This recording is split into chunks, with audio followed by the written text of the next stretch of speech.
होता है, यानी टीचर जो है वो क्या कर रहा होता है, नॉलेज को डिस्पेंस कर रहा होता है, यानी इम्पार्ट कर रहा होता है। और वो लर्निंग को जो है डायरेक्ट कर रहा होता है, और सोल डिसीजन मेकर होता है टीचर क्लास में। यानी क्या कौन सा टॉपिक पढ़ाना है, पहले कौन सा पढ़ाना है, बाद में कौन सा पढ़ाना है, और किसी टॉपिक को किस तरीके से पढ़ाना है, ये सारा जो होता है टीचर डिसाइड कर रहा होता है। और कौन से टूल्स या कौन से रिसोर्सेज यूज करने हैं, ये सब टीचर जो है टीचर सेंटर्ड अप्रोच में टीचर डिसाइड कर रहा होता है। स्टूडेंट यहाँ पे क्या होते हैं, पैसिव रिसीवर्स होते हैं उस नॉलेज के। और स्टूडेंट का जो मेन रोल होता है वो यही होता है कि वो सिर्फ सुने, नोट टेकिंग करे, मेमोराइज करे, और जो टीचर इन्फॉर्मेशन को प्रोवाइड करता है उसको उसी तरीके से रिप्रोड्यूस यानी एक्यूरेटली उसको रिप्रोड्यूस करे। अब आप यहाँ पे इसको as a traditional lecture hall समझ सकते हैं क्योंकि लेक्चर्स में भी यही होता है कि टीचर जो है वो नॉलेज को कन्वे कर रहा होता है, स्टूडेंट जो है नॉलेज को सुन रहे होते हैं और उसको याद कर रहे होते हैं। तो ट्रेडिशनल लेक्चर हॉल में अगर आप देखें तो टीचर स्टेज पे होता है, यानी स्टेज ऑन स्टेज होता है, और स्टूडेंट्स जो होते हैं वो ऑडियंस होते हैं। अब टीचर सेंटर्ड अप्रोच में कुछ उसके कोर प्रिंसिपल्स होते हैं। पहला कोर प्रिंसिपल है क्लियर अथॉरिटी, यानी टीचर जो है वो चार्ज में, उसकी चार्ज होती है, उस पर आप नहीं कर सकते हो। वो ही जो है रूल्स को सेट कर रहे होते हैं, पेस को सेट कर रहे होते हैं कि कितने दिनों में कौन कितना कंटेंट कवर करना है, इस चैप्टर को कितने दिन लगाने हैं। तो ये सारा पेस जो है वो टीचर डिसाइड कर रहा होता है। उसके बाद कौन सा कंटेंट कवर करना है ये भी टीचर डिसाइड करता है, और असेसमेंट मेथड किस तरीके से असेस करना है उस टॉपिक को, ये सारे जो डिसीजन है टीचर ले रहा होता है। तो वो उसकी क्लियर अथॉरिटी नजर आ रही होती है। उसके बाद हमारे पास है direct instruction. Direct instruction itself ये जो है अलग से कैटेगरी होती है इंस्ट्रक्शनल अप्रोच की। उसको हम फर्दर नेक्स्ट टॉपिक में इसको डिस्कस भी करेंगे। लेकिन जो टीचर सेंटर्ड अप्रोच होता है उसमें डायरेक्ट इंस्ट्रक्शंस होती हैं, क्योंकि यहाँ पे primary teaching method direct instruction ही होता है। यहाँ पे लेक्चर होता है, टीचर जो है लेक्चर दे रहे होते हैं, एक्सप्लेन कर रहे होते हैं, डेमोन्स्ट्रेट कर रहे होते हैं, और स्टेप बाय स्टेप डायरेक्शंस दे रहे होते हैं, जो कि डायरेक्ट इंस्ट्रक्शंस में होता है। देन इसका दूसरा कोर प्रिंसिपल है पैसिव स्टूडेंट रोल। यहाँ पे टीचर जो स्टूडेंट्स होते हैं वो पैसिव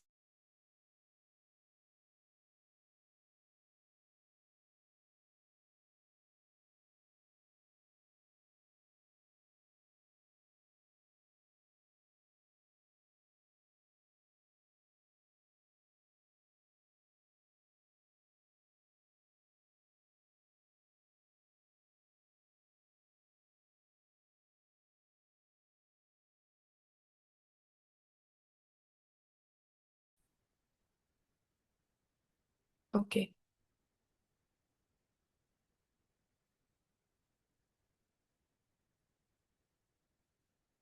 यस। तो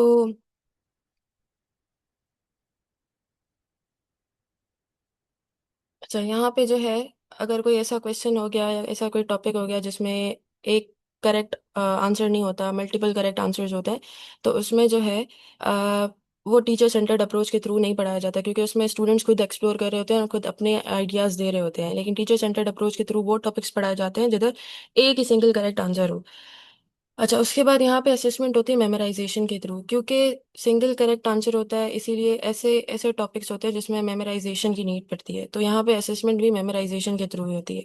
जितने भी टेस्ट होंगे, क्विजेज होंगे, वो सिर्फ स्टूडेंट की उस एबिलिटी यानी रिकॉलिंग की एबिलिटी को असेस कर रहा होगा कि किस स्टूडेंट कितना याद कर सकता है और किस तरीके से उसी सेम फैक्ट को रीस्टेट कर सकता है।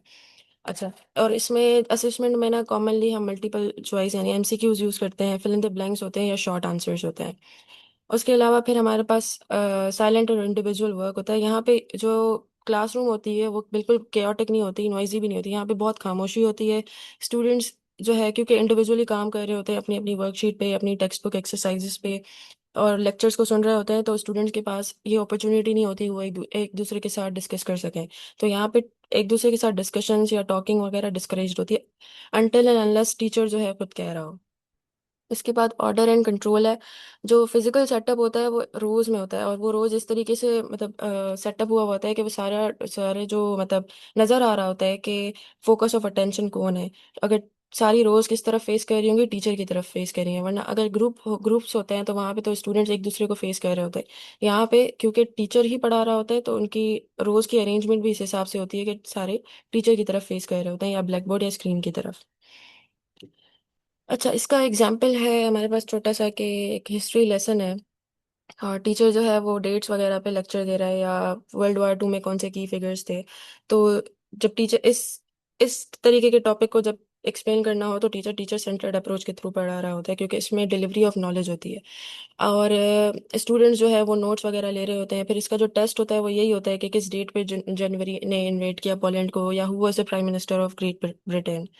तो इस तरीके के टॉपिक्स होते हैं, और ये एग्जाम्पल है हमारे पास टीचर सेंटर्ड अप्रोच का।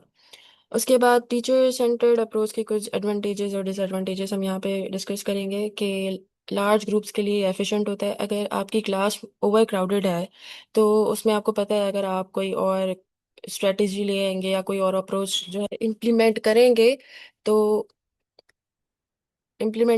उसमें जो है क्या होगा कि क्योटिक सिचुएशन हो जाएगी, और स्टूडेंट्स एक दूसरे के साथ बहुत ज़्यादा बात करेंगे। लेकिन स्टूडेंट टीचर सेंटर्ड अप्रोच में क्या होता है कि ये एफिशिएंट होता है लार्ज ग्रुप्स के लिए, कि वहाँ पे सारे मतलब बिल्कुल क्वाइट होते, साइलेंस होती है क्लास में, और सारे टीचर्स को सुन रहे होते हैं। तो इसका ये एक एडवांटेज है। दूसरा ये कि क्लियर स्ट्रक्चर और ऑर्डर होता है।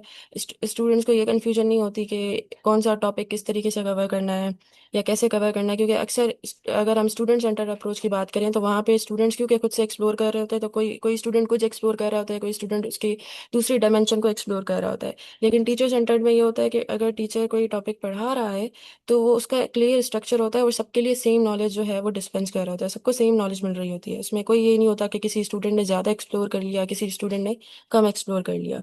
और यहाँ पे बिल्कुल ऑर्डरली वे में टॉपिक्स कवर हो रहे होते हैं, और कंटेंट कवरेज भी कंप्लीट होती है। क्योंकि दूसरी स्ट्रेटजीज या दूसरे मेथड्स टाइम टेकिंग होते हैं, लेकिन टीचर सेंटर्ड में टीचर को पता होता है कि मुझे इस मतलब वो खुद डिसाइड कर रहा होता है कि इस टॉपिक में मुझे इतना टाइम लगाना है, तो इतने टाइम में ही मुझे एनी हाउ कवर करना है। वरना अगर स्टूडेंट्स के ऊपर डिपेंड करते हैं, तो फिर वो मे बी इस किसी टॉपिक को कवर करने में ज़्यादा टाइम लगाए। उसके बाद इसमें टीचर कंफर्टेबल होता है, उसकी सेफ्टी होती है, क्योंकि ना क्लास क्योटिक होती है, कंटेंट भी कवर हो जाता है, और क्लियरली सबको समझ भी आ रहा होता है, और सबको सेम नॉलेज आ रही होती है। तो टीचर के लिए कंफर्टेबल होता है और सेफ होता है। उसके अलावा एडवांस्ड लर्निंग के लिए मतलब अगर आप कोई एडवांस लेवल टॉपिक पढ़ा रहे हैं, तो उससे पहले आप उसका कोई फाउंडेशन सेट करेंगे। यानी उसके उसके लिए कुछ बेसिक टॉपिक्स आपको पढ़ाने होंगे। जैसे हमारे पास कोई टॉपिक है एडवांस लेवल का, आप कह सकते हैं कि आप एयर रेजिस्टेंस पढ़ा रहे हो, या कोई भी रेजिस्टेंस पढ़ा रहे हो, इलेक्ट्रिसिटी से रिलेटेड कोई टॉपिक पढ़ा रहे हो, तो उसका बेसिक क्या होगा कि बच्चों को इलेक्ट्रिक करंट पता होना चाहिए, करंट क्या होता है, सर्किट क्या होता है। तो उसके लिए आप क्या करेंगे, स्टूडेंट्स टीचर सेंटर्ड अप्रोच को यूज़ कर रहे होंगे, ताकि बच्चों की एडवांस लर्निंग के लिए फाउंडेशन बने। दूसरा डिसएडवांटेजेस के ये होते हैं कि ये थोड़ा पैसिव होता है, बोरिंग होता है, यानी स्टूडेंट्स जो है वो बोर हो जाते हैं, और पैसिव होते हैं, उनकी कोई इंगेजमेंट नज़र नहीं आ रही होती, और क्रिटिकल थिंकिंग का टाइम नहीं होता, क्योंकि स्टूडेंट्स खुद कुछ नहीं कर रहे होते, सारा टीचर्स प्रोवाइड कर रहे होते हैं, हर चीज़, नॉलेज भी, कंटेंट भी, रिसोर्सेज भी। तो स्टूडेंट्स जो है उनको ये स्पेस नहीं होता कि वो क्रिटिकली किसी चीज़ पे सोच सकें। और हमें पता है कि एक वन साइज फिट्स नन, यानी हर स्टूडेंट का अलग वे ऑफ लर्निंग होता है, लर्निंग स्टाइल हर किसी का अलग होता है। तो अगर आप एक ही स्टाइल से पढ़ाएंगे, तो ऑब्वियसली सब स्टूडेंट्स को समझ नहीं आएगा। कुछ स्टूडेंट्स ऐसे होंगे जिनकी लिसनिंग पावर में भी कम हो, उनको सुनने से ज़्यादा समझ ना आता हो, लेकिन आ, देखने से हो, या फिर डूइंग बाय हैंड्स उससे करने से हो।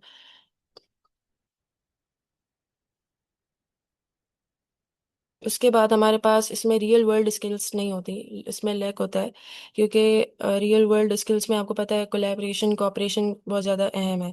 लेकिन यहाँ पे ये चीज़ें कम होती हैं, और यहाँ पे स्टूडेंट वॉइस को इग्नोर किया जाता है। यहाँ पे टीचर सिर्फ अपनी जो है टीचर वॉइस यहाँ पे जो है डोमिनेंट होती है, स्टूडेंट वॉइस को इग्नोर किया जाता है।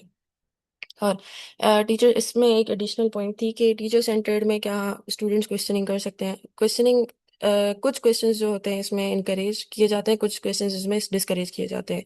जैसे टीचर सेंटर्ड में अगर आप क्वेश्चन स्टूडेंट्स जो है वो क्वेश्चन कर रहे होते हैं टॉपिक से रिलेटेड, फॉर एग्जांपल कि टीचर को बोलेंगे कि ये टॉपिक थोड़ा सा रिपीट कर दें, तो टीचर उस टाइम उस चीज़ को इंकरेज करेगा और आंसर करेगा।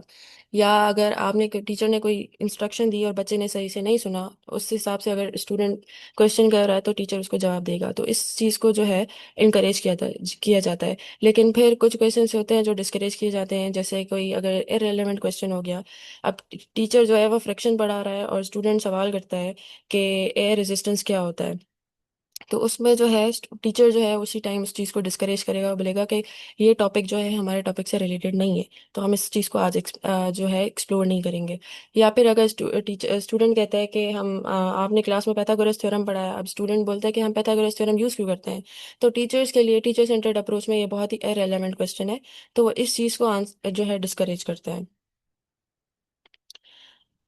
Next we have student centred approach. Student centred classroom में जो है अब फोकस जो है टीचर पे नहीं होता, टीचर एक्टिव रहेगा लेकिन स्टूडेंट्स भी अब एक्टिव होंगे। वहाँ पे टीचर एक्टिव था और स्टूडेंट पैसिव थे, यहाँ पे दोनों ही एक्टिव होंगे, यानी दोनों के पास अथॉरिटी होगी, टीचर सिर्फ सॉल अथॉरिटी नहीं होगा। ठीक है, दोनों ही जो है लर्निंग में एक्टिव पार्टिसिपेंट्स होंगे। अब यहाँ पे टीचर क्या होता है, वहाँ पे नॉलेज डिस्पेंसर होता है टीचर, यहाँ पे फैसिलिटेटर होता है, यानी गाइड करता है स्टूडेंट्स को। और स्टूडेंट जो है अपनी नॉलेज को खुद कंस्ट्रक्ट कर रहे होते हैं बाय एक्सप्लोरिंग और कोलैबोरेटिंग एंड प्रॉब्लम सॉल्विंग। ठीक है, अब ये पॉइंट बहुत इंपॉर्टेंट है कि टीचर कभी भी पैसिव नहीं होता, इस अप्रोच में भी टीचर और स्टूडेंट दोनों एक्टिव होते हैं, कोई भी इसमें पैसिव नहीं होता। अब इसकी कुछ कोर कैरेक्टरिस्टिक्स होती हैं, इसमें टीचर का रोल यही होता है कि फैसिलिटेटर है, कोच है या रिसोर्स प्रोवाइडर है। और स्टूडेंट का रोल ये होता है कि स्टूडेंट एक्टिव पार्टिसिपेंट होता है, प्रॉब्लम सॉल्वर होता है और कोलैबोरेटर होता है। और इसमें प्राइमरी एक्टिविटी ये होती है कि ग्रुप वर्क्स होते हैं, डिस्कशंस होते हैं, प्रोजेक्ट्स होते हैं, एक्सपेरिमेंट्स होते हैं, एनीथिंग, यानी स्टूडेंट्स खुद से अब नॉलेज को एक्सप्लोर करेंगे, सिर्फ टीचर को नहीं सुनेंगे। और इसमें यही स्टूडेंट सेंटर्ड अप्रोच तब यू अच्छा, जो sorry. sorry to interrupt you, but I would like to announce that if this meeting ends in 2 to 3 minutes, then you have to rejoin again.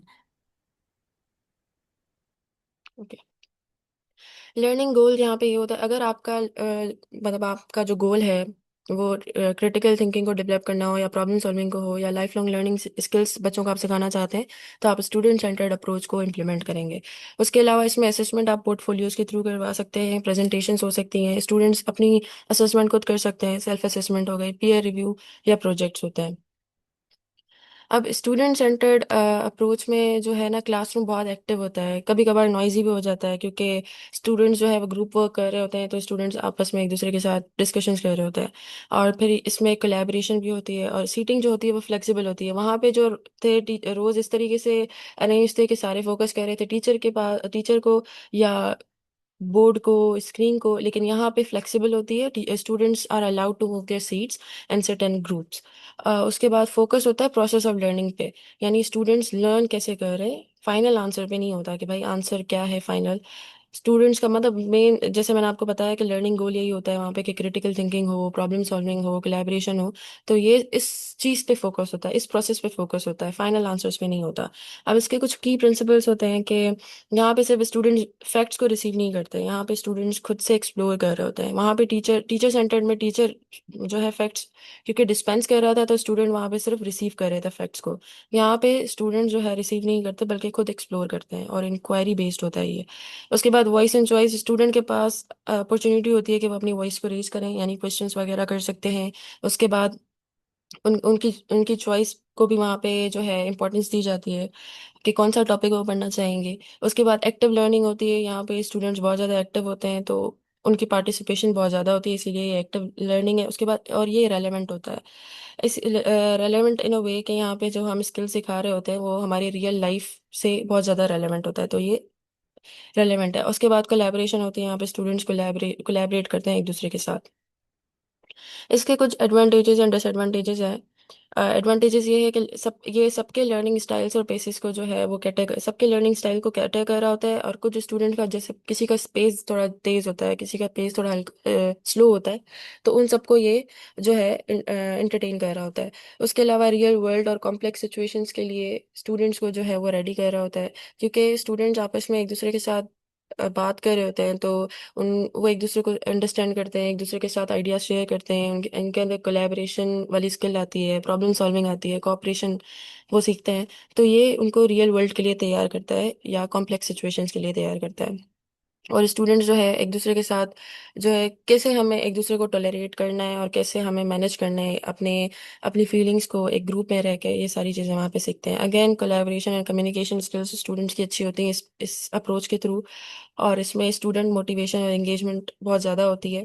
Student क्योंकि अपने पेस के through पढ़ रहे होते हैं और उनके अपने लर्निंग स्टाइल के हिसाब से पढ़ रहे होते हैं, तो उनकी वो मोटिवेटेड रहते हैं और वो इंगेज रहते हैं। फिर यहाँ पे क्रिटिकल थिंकिंग और प्रॉब्लम सॉल्विंग स्किल्स भी होती है, क्योंकि बच्चे खुद इंक्वायरी बेस्ड अप्रोच के थ्रू पढ़ रहे होते हैं या खुद एक्सप्लोर कर रहे होते हैं, तो उनकी क्रिटिकल थिंकिंग बढ़ रही थी, यानी वो खुद क्वेश्चंस को आंसर कर रहे होते हैं रादर देन के वो मेमोराइज करके जो है आंसर्स दें।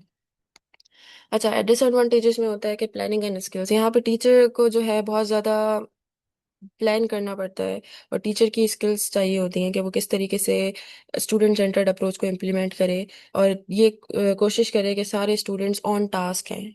क्योंकि अक्सर यही होता है, हमने अक्सर देखा है कि ग्रुप वर्क में या डिस्कशंस में स्टूडेंट्स क्या होते हैं, ऑफ टास्क चले जाते हैं। तो इसमें टीचर की प्लानिंग और स्किल्स रिक्वायर्ड होती हैं। दूसरा ये कि कंटेंट कवरेज, अगर हम ऐसे करवा रहे हैं कोई प्रोजेक्ट्स या प्रेजेंटेशंस, तो ये बहुत ज़्यादा टाइम टेकिंग होता है, तो इसमें कंटेंट कवरेज जो है वो बहुत ज़्यादा इसमें मुश्किल आती है कि कंटेंट कवर होगा कि नहीं होगा। दूसरा ये कि नॉइजी और कैओटिक क्लास होती है, स्टूडेंट्स आपस में बात कर रहे होते हैं, उनको कोई अब क्योंकि स्टूडेंट सेंटर्ड अप्रोच है तो उनको कोई रोक भी नहीं सकता कि भाई आप डिस्कस ना करें, ये ना करें। तो वो बहुत ज़्यादा नॉइजी और कैओटिक क्लास होती है। और जो स्टूडेंट्स खामोशी में पढ़ने के आदी होते हैं, उनके लिए ये चीज़ बहुत ज़्यादा इरिटेटिंग होती है कि वो इतनी नॉइजी क्लास में जो है वो पढ़ रहे होते हैं। और लार्ज क्लासेस के लिए बहुत ज़्यादा डिफ़िकल्ट होता है, क्योंकि बहुत बहुत ज़्यादा ग्रुप्स बनते हैं और बहुत ज़्यादा मूवमेंट होती है क्लास में। तो और इतने स्टूडेंट्स होते हैं तो ज़ाहिर है वहाँ पे शोर भी बहुत ज़्यादा होता है। तो ये बहुत ज़्यादा उस उन क्लासेस के लिए डिसएडवांटेज है। और यहाँ पे कुछ स्टूडेंट्स जो है ना स्ट्रगल कर रहे होते हैं कि उनको अगर डायरेक्ट गाइड कुछ, जैसे मैंने बताया कि लर्निंग स्टाइल्स होते हैं हर किसी के। कुछ स्टूडेंट्स ऐसे आदी होते हैं कि वो सिर्फ टीचर को सुन के ही पढ़ रहे होते हैं, अदरवाइज उनको खुद से कुछ समझ नहीं आ रहा होता। तो वो स्टूडेंट्स जो है इस अप्रोच में बहुत ज़्यादा स्ट्रगल करते हैं, उनको कोई क्लियर या डायरेक्ट गाइडेंस की ज़रूरत होती है, वरना फिर वो कंफ्यूज रहते हैं। उसके बाद हमारे पास है difference between teacher centred approach and student centred approach. अब ये कुछ जनरल डिफरेंसेस हैं। यहाँ पे जो है टीचर सेंटर्ड अप्रोच में स्टूडेंट्स जो है वो अकेले काम कर रहे होते हैं, यहाँ पे यानी इंडिविजुअलिटी को प्रेफर किया जाता है। Students they work alone on exercises related to the topic that teacher has just delivered. उसके अलावा स्टूडेंट सेंटर्ड अप्रोच में स्टूडेंट्स जो है वो ग्रुप्स में काम कर रहे होते हैं, या पेयर्स में या ट्रायोज में, एक्टिविटी के हिसाब से। अच्छा, टीचर सेंटर्ड में टीचर एक्टिव होता है, स्टूडेंट पैसिव होते हैं, सिर्फ जो है रिसीव कर रहे होते हैं नॉलेज को। और स्टूडेंट सेंटर्ड अप्रोच में टीचर और स्टूडेंट दोनों एक्टिव पार्टिसिपेंट होते हैं, ये लर्निंग रिस्पॉन्सिबिलिटी को शेयर कर रहे होते हैं। और टीचिंग और असेसमेंट टीचर सेंटर्ड में जो है दोनों सेपरेट होते हैं, यानी टीचर पहले पढ़ा रहा होता है, उसके बाद असेसमेंट होती है, ताकि कितनी नॉलेज स्टूडेंट्स रिटेन कर सकते हैं इस चीज़ को असेस करता है। लेकिन यहाँ पे स्टूडेंट सेंटर्ड में जो है टीचिंग और असेसमेंट दोनों एक साथ हो रहे होते हैं। स्टूडेंट जो है ग्रुप में अपनी एक्सरसाइजेस को भी सॉल्व कर रहे होते हैं, फिर टॉपिक को भी एक्सप्लोर कर रहे होते हैं। तो इस तरीके से टीचिंग और असेसमेंट दोनों साथ चल रहे होते हैं। अच्छा, टीचर सेंटर्ड अप्रोच में as I already told you guys कि यहाँ पे नॉइस नहीं होती, बिल्कुल ऑर्डरली वे में क्लास चल रही होती है और टीचर कंट्रोल्ड होता है। यहाँ पे स्टूडेंट सेंटर में थोड़ी क्लास बिजी होती है, नॉइजी भी होती है, क्योंकि ग्रुप वर्क होता है, डिस्कशंस वगैरह होती हैं, तो टीचर जो है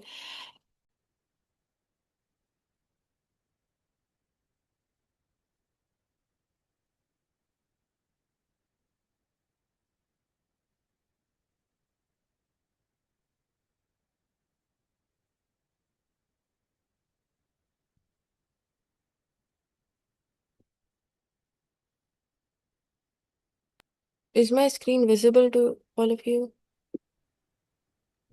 Yes, Afsa. Which one? This one, difference between teacher centered and student Yes, centered. yes, exactly that one. General differences. Okay. Okay. या we were on this slide. अब यहाँ पे देखें, ओल्ड वर्जन है, न्यू वर्जन है। Old version में देखें जो ये अच्छा, नीचे वाला जो है नॉलेज एंड रिमेम्बरिंग, ये सबसे लोएस्ट लेवल है, फिर ऊपर ऊपर ये बढ़ता है लेवल की तरफ। तो पहली जो लेवल है ओल्डर वर्जन में वो है नॉलेज, फिर है comprehension, application, analysis, synthesis and evaluation. उसके बाद न्यू वर्जन में फिर आ गया remembering, understanding, applying, analysing, evaluating and creating. अब यहाँ पे आप अगर देखें तो नॉलेज, कम्प्रिहेंशन, ये जो थे नाउन थे, फिर इनको कन्वर्ट कर दिया गया वर्ब्स में। वो इसलिए कन्वर्ट कर दिया गया कि ताकि टीचर्स को बेसिक, मतलब टीचर को पता हो कि कौन सा एक्शन लेना है। ठीक है। अब नॉलेज तो बहुत जो है ब्रॉड लेवल पे है, उसमें तो बहुत सी चीज़ें आ जाती हैं, लेकिन रिमेम्बरिंग इन्होंने स्पेसिफिक कर दिया कि इस लेवल पे सिर्फ हम रिकॉल यानी याद करवाने वाली चीज़ें जो है यहाँ पे हम पढ़ाएंगे इस लेवल के ऊपर। तो ये जो है इसमें ये डिफरेंस था, और इन्होंने इसीलिए इसको जो है रिवाइज किया ताकि टीचर्स के पास जो है एक वर्ड्स होने चाहिए, या उनको पता होना चाहिए कि कौन सी लेवल पे कौन सा एक्शन रिक्वायर्ड है उनसे या स्टूडेंट से। और इन्होंने जो है ऊपर इवैल्यूएशन और सिंथेसिस इसको जो है ना स्विच कर दिया। पहले उन्होंने इवैल्यूएटिंग कर दिया, फिर उन्होंने क्रिएटिंग कर दिया, यानी स्टूडेंट्स पहले जज कर सकें कि कौन सा सही है कौन सा गलत है, उसके बाद वो फिर क्रिएट कर सकें।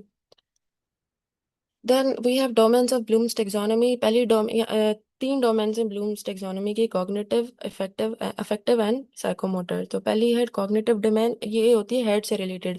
आपको पता है cognitive is related to our mind, कि कितना स्टूडेंट्स मतलब स्टूडेंट की थिंकिंग, स्टूडेंट की रिटेंशन, मेमोरी, ये सारी कॉग्निटिव डोमेन में आ जाती हैं। ये सबसे ज़्यादा इंपॉर्टेंट और वाइडली यूज डोमेन है।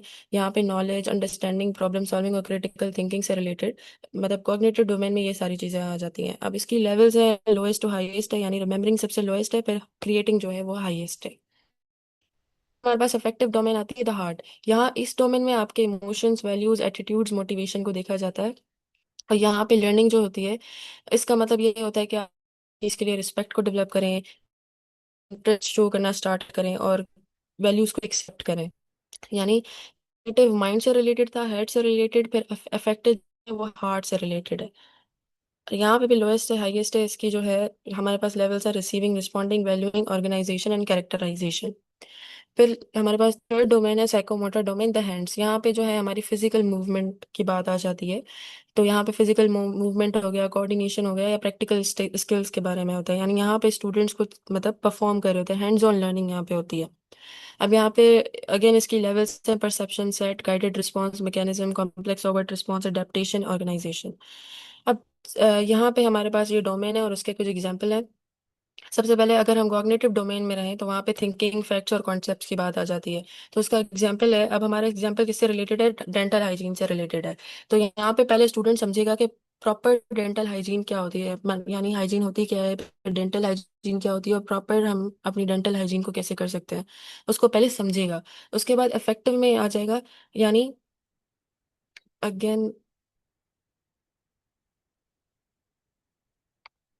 या अफेक्टिव में आ जाएगा, वहाँ पे वैल्यूज, एटीट्यूड्स और जो है वो रिस्पॉन्स, सॉरी इंटरेस्ट आएगा। और ये फिर स्विच हो गया है यहाँ पे स्टूडेंट्स की जो अगर केयर करना स्टार्ट कर दें प्रॉपर ओरल हाइजीन के लिए, वो हमारा अफेक्टिव में आएगा।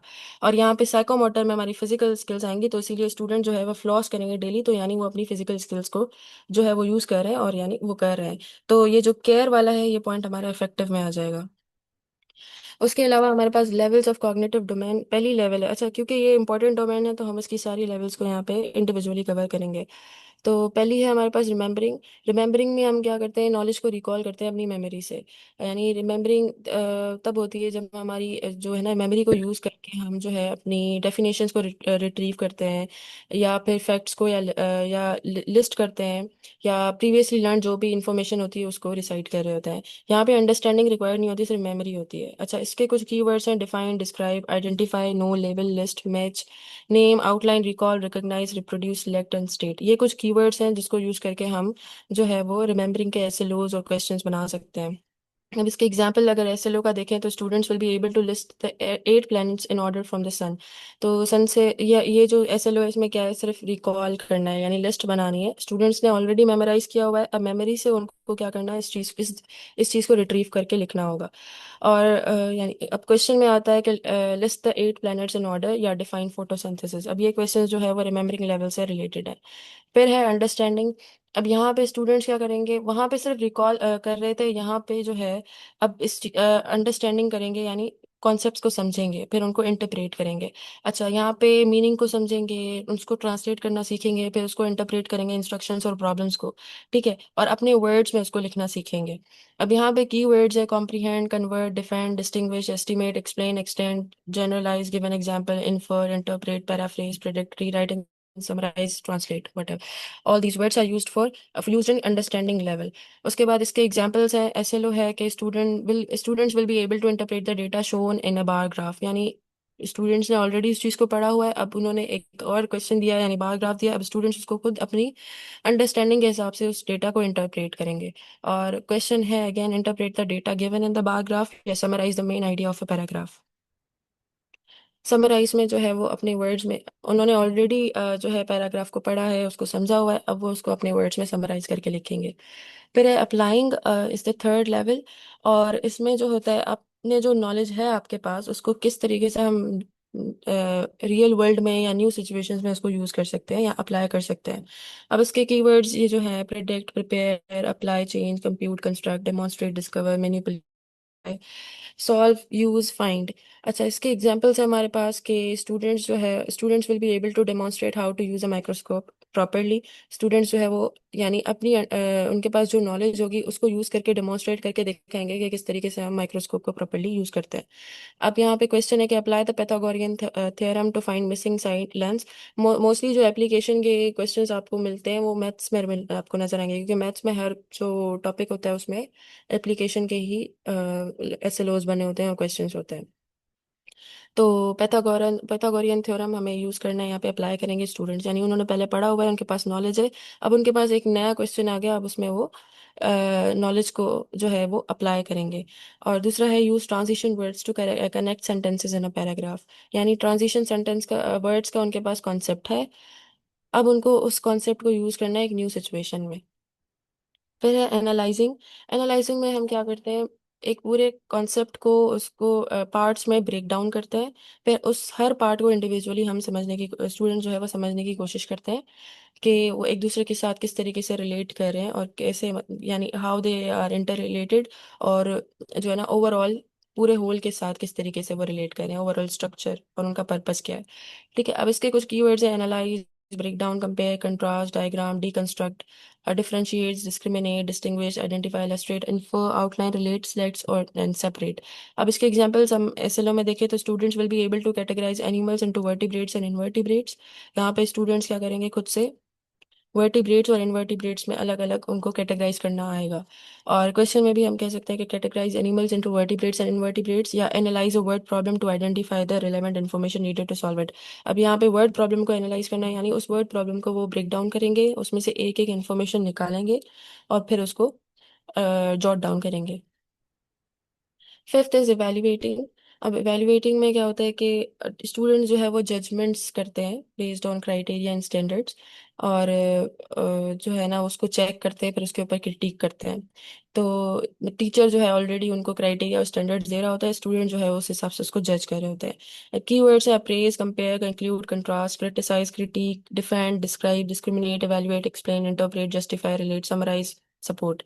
अब एग्जाम्पल है एसएलओ है, students will be able to justify which hypothesis is best supported by the data.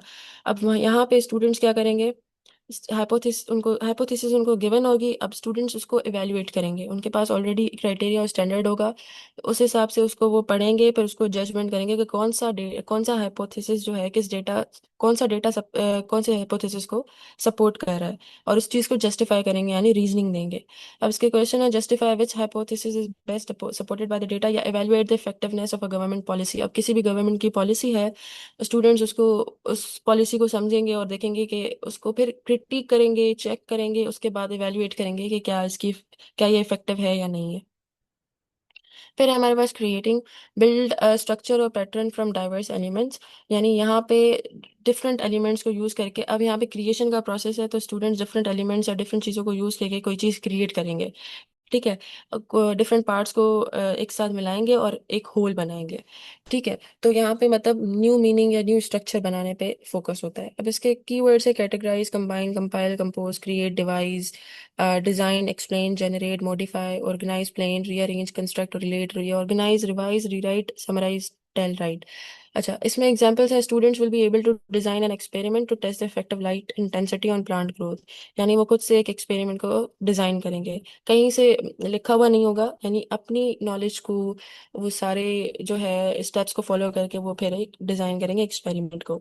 अब यहाँ पे क्वेश्चन है अगेन सेम एसएलओ से रिलेटेड क्वेश्चन है। फिर है हमारे पास दूसरा question, compose an original short story with a clear beginning, middle and and. ये इंग्लिश रिलेटेड क्वेश्चन है कि स्टूडेंट खुद से कंपोज कर रहे हैं एक ओरिजिनल शॉर्ट स्टोरी को, और उसमें बिगनिंग भी है, मिडल भी है और एंड भी है।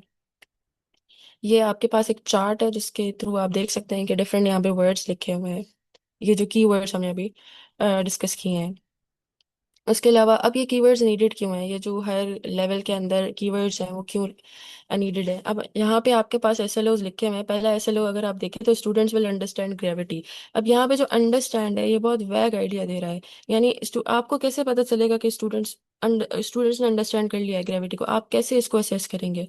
तो अंडरस्टैंड इज बेसिकली यहाँ पे आपका आपका एसएलओ होता है कनेक्टेड आपकी असेसमेंट से, और आपकी असेसमेंट में भी सेम कीवर्ड यूज हो रहा होता है। ठीक है, तो क्वेश्चन भी आप अगर देखें तो उसमें भी आपके ब्लूम्स टेक्सोनोमी के वर्ड्स यूज होते हैं। अब अंडरस्टैंड जो है वो ब्लूम्स टेक्सोनोमी में नहीं है कहीं भी।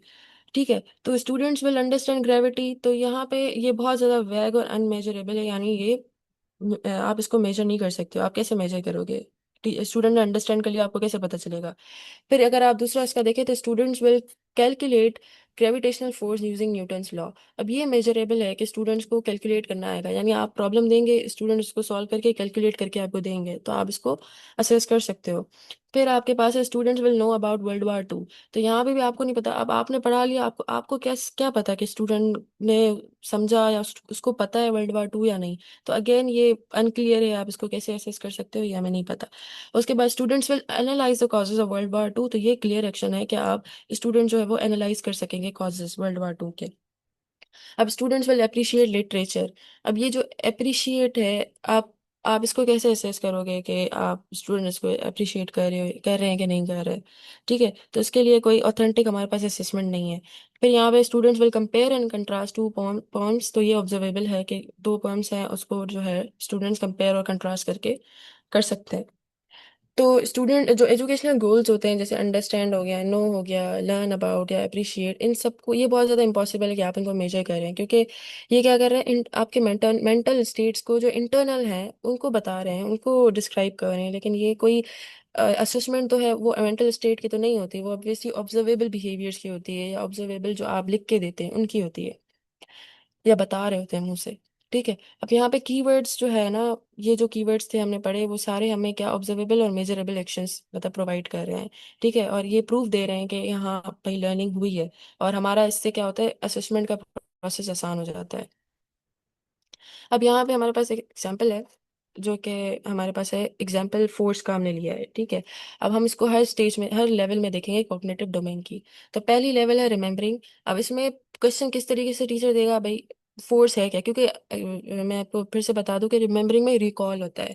ठीक है, स्टूडेंट्स अपनी मेमोरी से इंफॉर्मेशन को रिटेन कर रहे होता है। तो यहाँ पे टीचर जो है वो बताएगा व्हाट इज फोर्स। अब फोर्स की जो है, भले उसके वर्ड्स चेंज कर ले, लेकिन कॉन्सेप्ट तो एक ही है, तो उसकी एक ही डेफिनेशन है। तो स्टूडेंट्स लिखेंगे। अब यहाँ पे एक पॉसिबल स्टूडेंट आंसर है कि फोर्स इज अ पुश और पुल।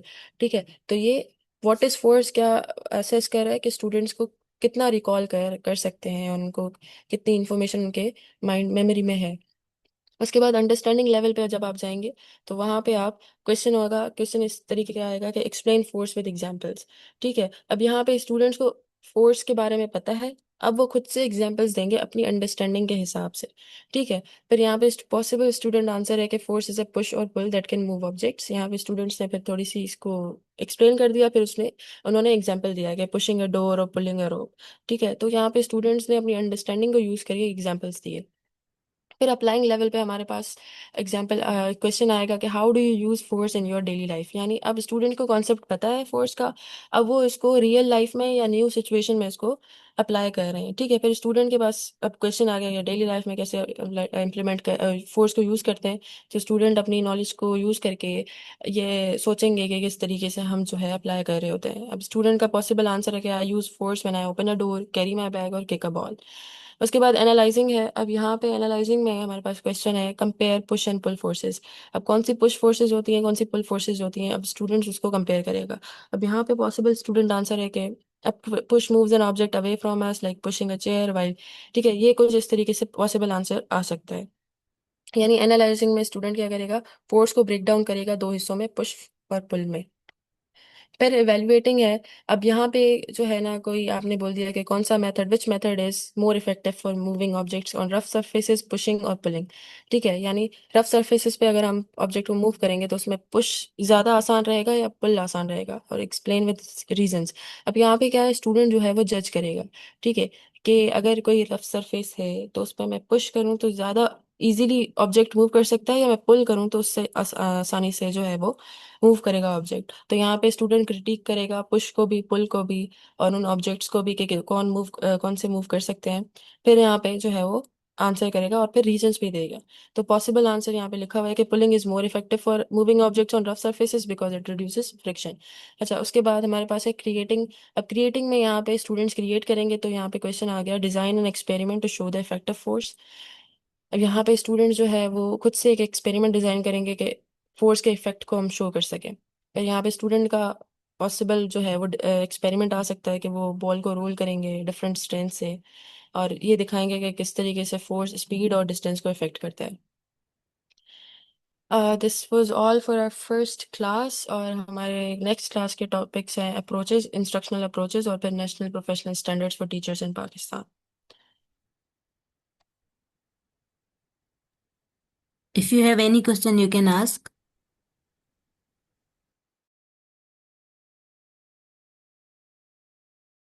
अगर किसी पार्टिसिपेंट को कोई क्वेश्चन हो किसी भी टॉपिक से रिलेटेड या कोई एग्जाम्पल चाहिए या कुछ भी, तो आप पूछ सकते हैं। I hope the session was productive, और आप लोगों ने कुछ नया सीखा होगा इस सेशन से। एनी क्वेश्चंस तो you can ask.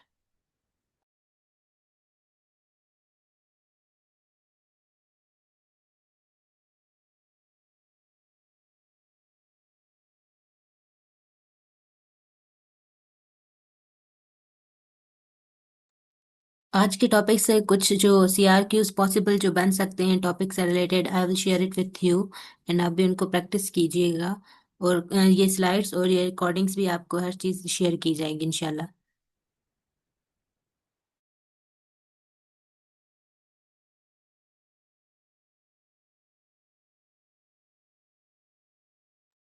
I think there is no questions, so we think we should end the meeting now.